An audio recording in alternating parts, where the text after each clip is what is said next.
Hello and welcome to the latest video on my top 1000 countdown. Near the top 200 now. Okay, this video goes 220 down to 211. So let us go through the 10 fighters now. And the first fighter, as pictured, is indeed Jack Blackburn. Okay, the former trainer of Joe Louis, amongst others. Now, Jack Blackburn beat two world champions. He fought 134 rounds against champions, and Blackburn beat two Hall of Fame fighters, fighting 122 rounds against Hall of Famers overall. Now, Blackburn had a much reduced figure of 2 fights against rated fighters due to his pre-rating era background, and he scored a total of 34 knockouts, okay, 21 knockouts in 3 rounds or less, and 1 knockout in the first round. Jack Blackburn was top 10 rated for 0 years, and he had the longest unbeaten run that ran to 26 fights. Now, Blackburn was pound for pound rated for 3 years, and he had a total of 17 fights against pound for pounders, scoring 5 wins. He scored 2 wins against pound for pound top 3 fighters and 1 win against a pound for pound number 1 rated fighter. And Jack Blackburn's opposition fought rate comes in at 6 from 18, and his opposition beat rate was 3 from 13. So Blackburn had 15 fights against champions, including 2 wins, 8 losses, 5 draws, with 0 knockouts. He had 13 fights against Hall of Famers, scoring 2 wins, 6 losses, 5 draws. You've definitely caught me this time, Martin, buddy. I like that being sat watching screen on. I know, buddy, I kept catching you out yesterday. Uploading them at all kinds of times. How are you, mate? Are you alright? Jack Blackburn had no world title fights, so Blackburn is the first in 220. When we go down to 218, it is tough middleweight contender, and some people say he should be in the hall. When you look at his resume, lack of a title and certain other things hurt his chances, but his resume is fantastic. Scored many good wins as well. So Eddie McGaughty beat 4 world champions. He fought 124 rounds against champions, and Eddie McGaughty beat 3 Hall of Fame fighters, fighting a total of 173 rounds against Hall of Famers. Now, like Blackburn, he has a much reduced number of fights against rated fighters, being a pre-rating era fighter, so he scores 2. He scores 44 knockouts, 21 knockouts in 3 rounds or less, and 8 knockouts in the first round. And of course, you'll see Eddie McGaughty's main opponent breakdown on his career video when that comes. As soon as this playlist done, I'm back on career videos. I'll probably take 3 or 4 days off rest after this pounding, and then straight onto career videos. So I'll be unveiling the careers of many of these guys I've spoke about. So he scored 44 knockouts, 21 knockouts in 3 rounds or less, and 8 knockouts in the first round. Now, Eddie McGaughty was top 10 rated for 0 years, of course, being a pre-rating era fighter, and he had the longest unbeaten run that ran to 38 fights. Now, McGaughty was pound for pound rated for 1 year in my all-time rankings, and he scored a total of 24 fights against pound for pound fighters, including 7 wins.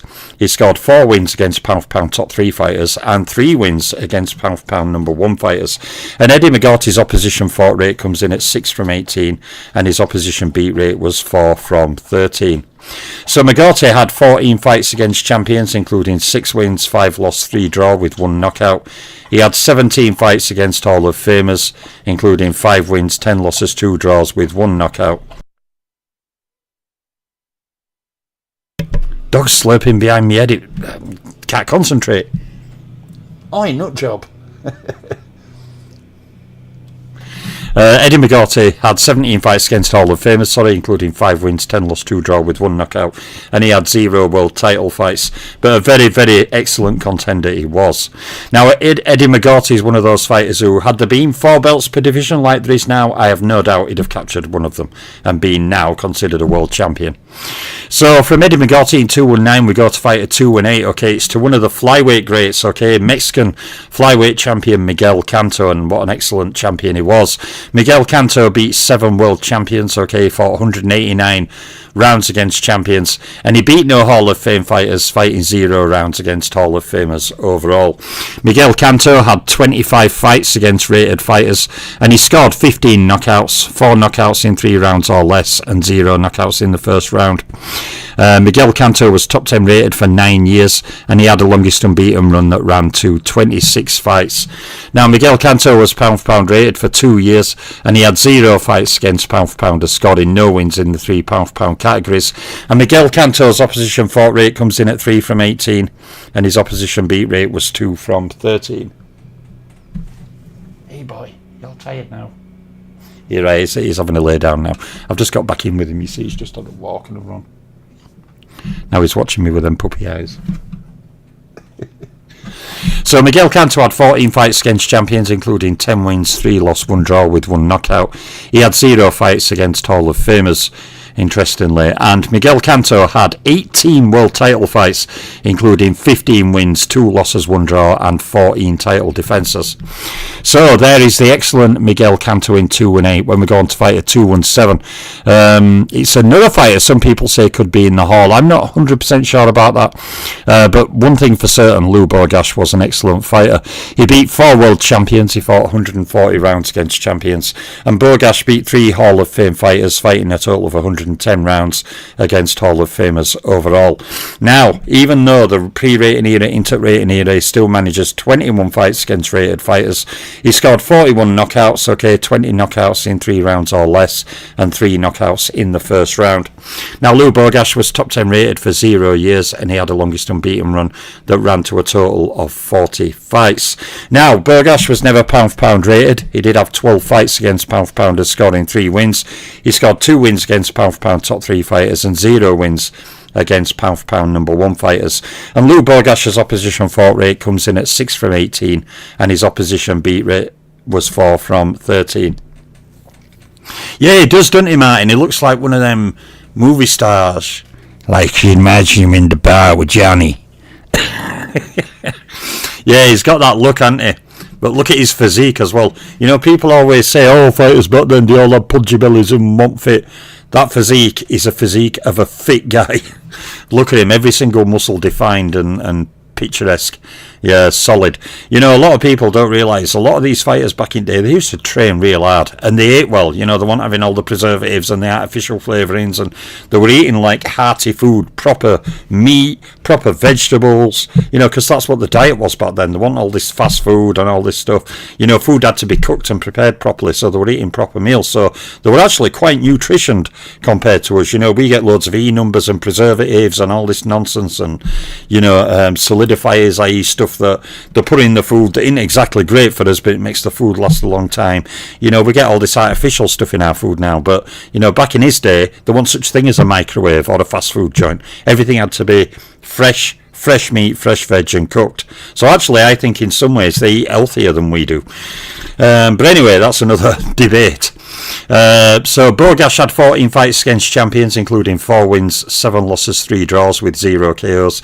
He had 12 fights against Hall of Famers, including 3 wins, 7 losses, 2 draws with 0 KOs. And Lou Bogash had 1 title fight that was a draw.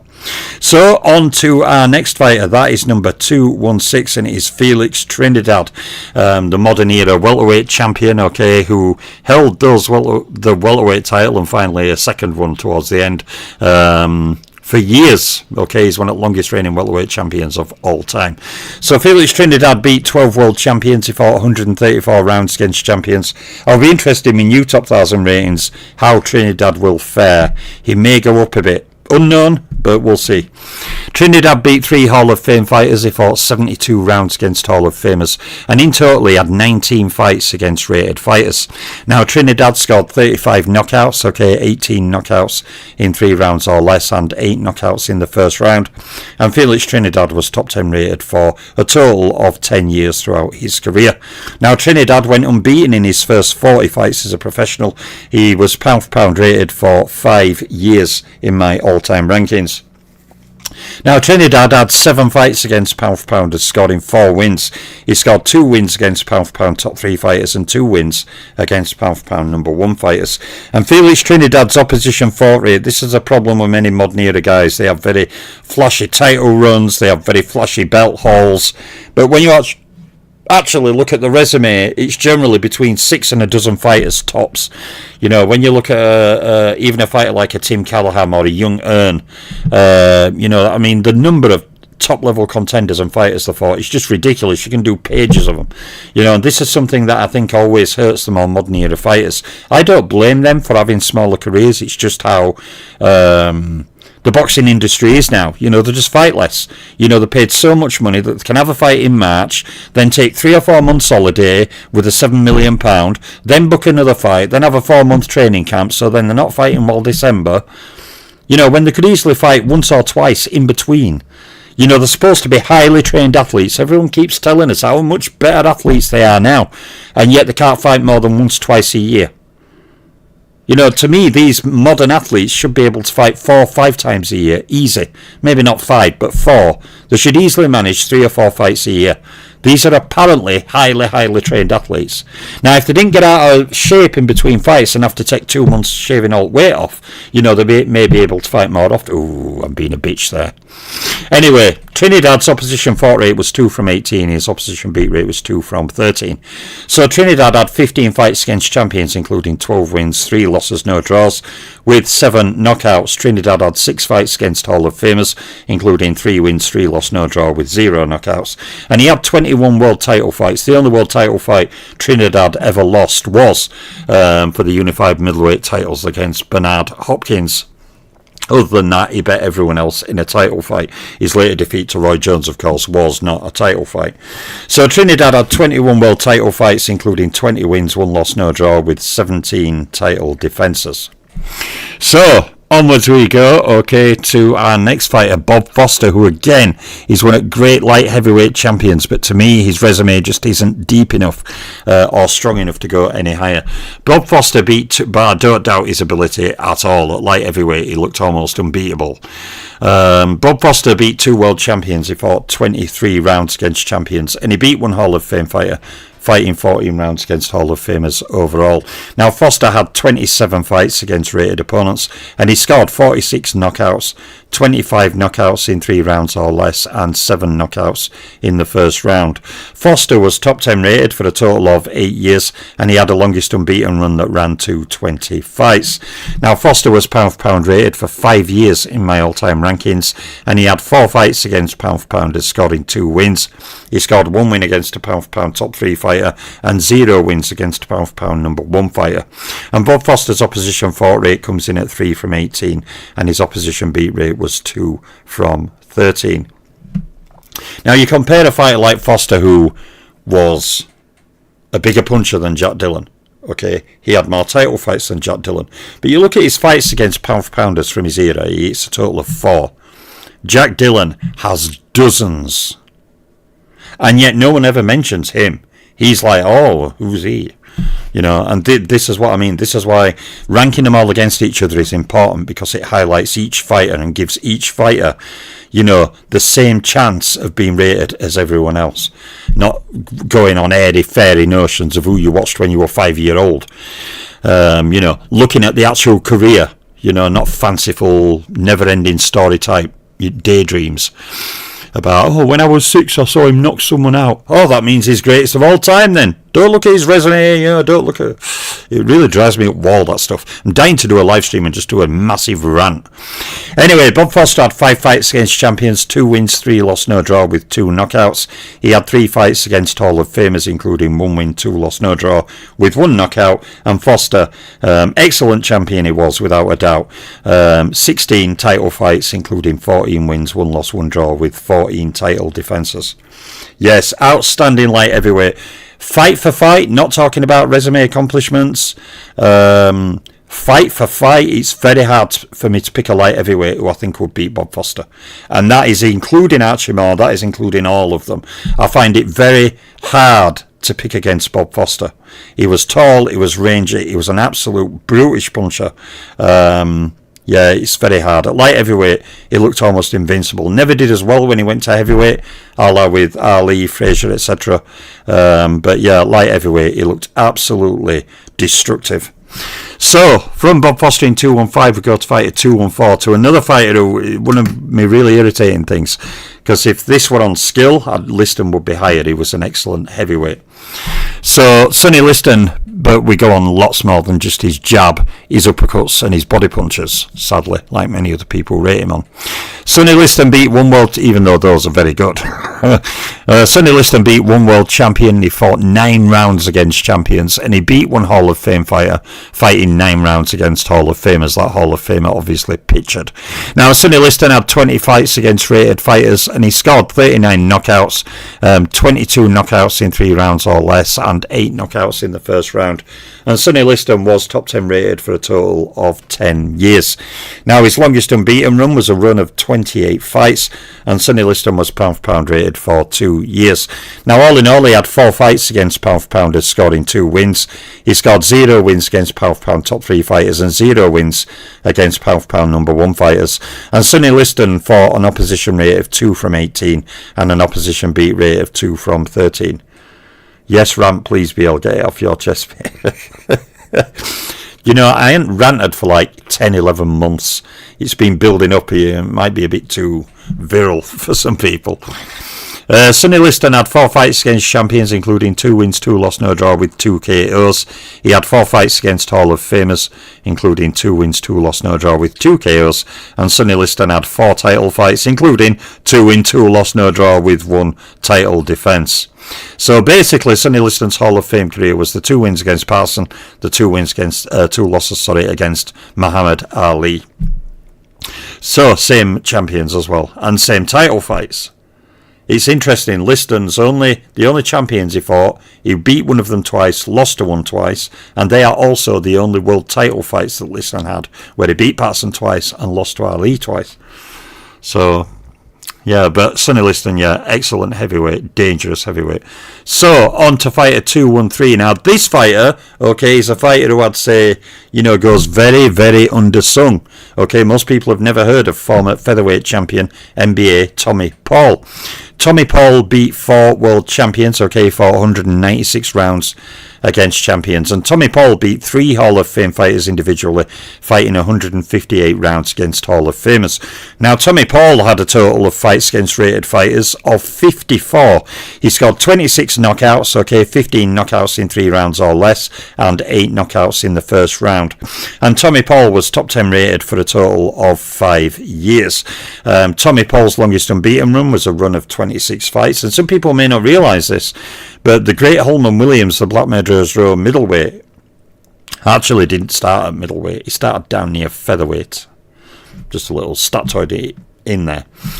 A lot of people don't realise, you see, when you look at fighters' careers, so many fighters have moved weight. Holman Williams is more famed for what he did at welterweight, middleweight, etc.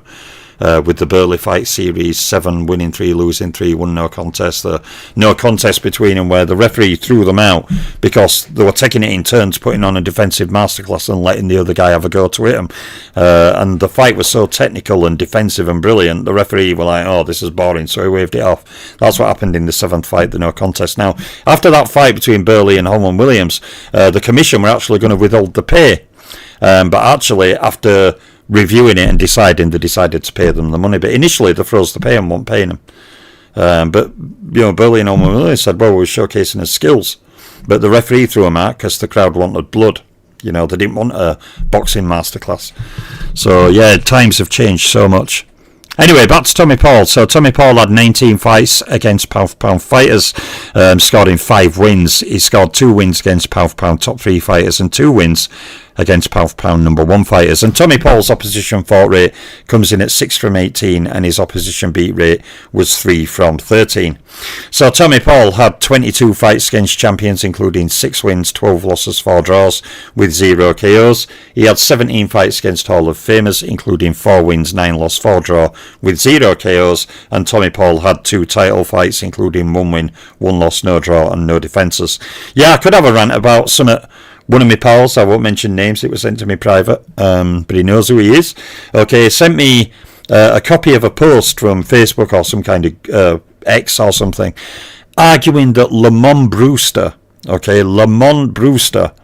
is one of the 10 greatest heavyweights of all time. I mean, when I fell off my chair and managed to hold myself up with the crippling stomach pains from the hysterical bald-faced laughing I was doing for about 3 hours.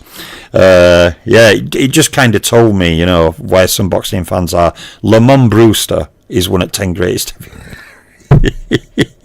I almost didn't believe it, but when I opened pictured it, post up and read it, I'm like, oh my god. Leave boxing, mate, whoever you are. Go follow golf or NBA or something. Do something else. Boxing is not for you. Anyway, on to Fighter 212. I've really been too distracted in this video. So, Fighter 212 is Eddie Shea. Now, interestingly, this is another fighter, very, very good fighter. Eddie Shea beat 4 world champions. He fought 127 rounds against champions. And he beat 4 Hall of Fame fighters, fighting 93 rounds against Hall of Famers overall. Eddie Shea had a total of 53 fights against rated fighters. 53.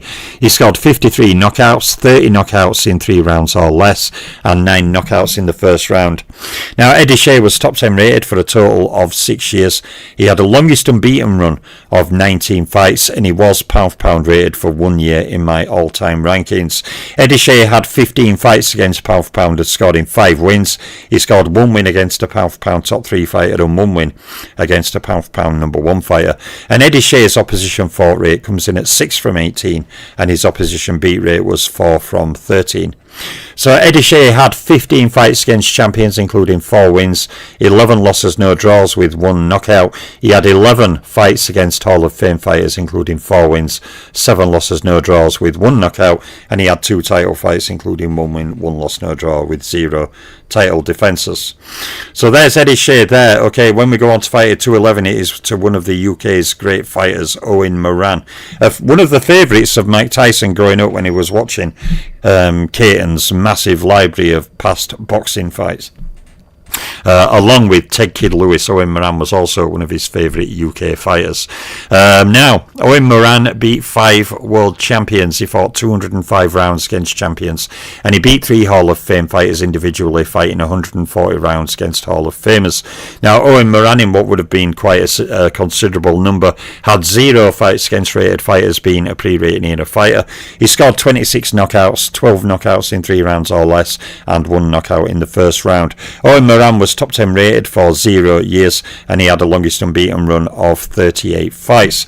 Now, Owen Moran was pound for pound rated for 3 years. He had 13 fights against pound for pounders, scoring 4 wins. He scored 2 wins against pound for pound top 3 fighters and 1 win against a pound for pound number 1 fighter. And Owen Moran's opposition fought rate comes in at 5 from 18, and his opposition beat rate was 3 from 13. So Owen Moran had 15 fights against champions, including 7 wins, 5 losses, 3 draws with 2 knockouts. He had 11 fights against Hall of Famers, including 3 wins, 4 loss, 4 draw with 1 knockout. And Owen Moran had 3 title fights, including 0 wins, 1 loss, 2 draw with 0 title defences. So this video's gone on a bit longer than I thought, been breaking off about all sorts, but there's my latest video, 220-211. Coming at lunchtime will be 210 to 201, and then later in the day we're breaking into the top 200 itself. I'm going to try and get 4 videos done today. So there's the first, more to come. Big shout out to Martin.